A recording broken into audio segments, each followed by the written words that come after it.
Hi, it's Dr. Parikh, and we've already talked about how to do a discussion peer review, so I'm briefly going to talk about how to do a literature review peer review. The format of the paper is the same, some of the questions are the same, and so it just walks you through really specific questions. As you read these questions, you might realize, oh wait, I don't know if I did that in my paper. It's actually, these peer review forms are a great self-review too. Excuse me. And near the end of the semester, you'll actually do a self-assessment of your final paper using this peer review. And it's kind of my way to prompt you to do a fine-toothed comb on your paper.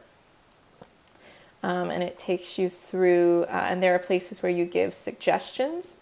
So for example, if the headings don't seem helpful, suggest something that might be more helpful. And also things where the author can kind of see, okay, did I do what I wanted to do? So what is the main point of the theme in your words?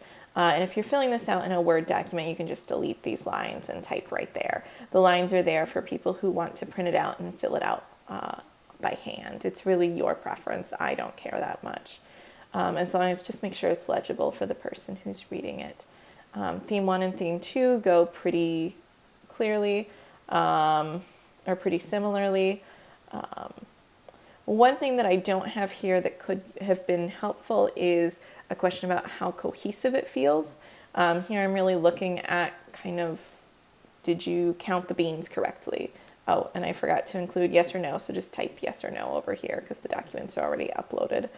I have you check quotations for the person in text citations and kind of mention what citation and reference mistakes you notice.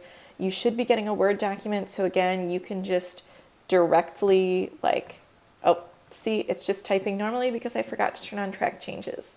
So you can go into review and turn on track changes, and you can always Google or do whatever search you want to find whatever. So you can include, you can make changes directly in there and it'll flag it for the person. I highly recommend actually going through and looking at each change, not just accepting all of them. You can also insert a comment to say I think you might need to blah, blah, blah. So especially if you're not sure about the change that you're recommending, just inserting a comment can be a way to say, I think you need to double check this. You can also always email me with a question you can, if you're not sure if they did it correctly, you can copy and paste the whole sentence into an email and then say, I think that it should be this way instead. Which one is correct? You can even do A is theirs, B's is your revision, and say which of these is correct. Remember, you get the fastest response from me when I can just respond on my phone in a few words, because I can almost always do that within a few hours. If it's something that I need to type out a whole paragraph or two or include websites and all sorts of things, I have to wait until I'm sitting at my desk, which, depending on how things are going, might be a day or two, especially if you email me on a Thursday or Friday. And again, you want to talk about areas for improvement and you want to talk about strengths. You want to, my background's counseling psychology. I'm big on building each other up. But it's also good for you to recognize good writing, to recognize what you can learn from this person.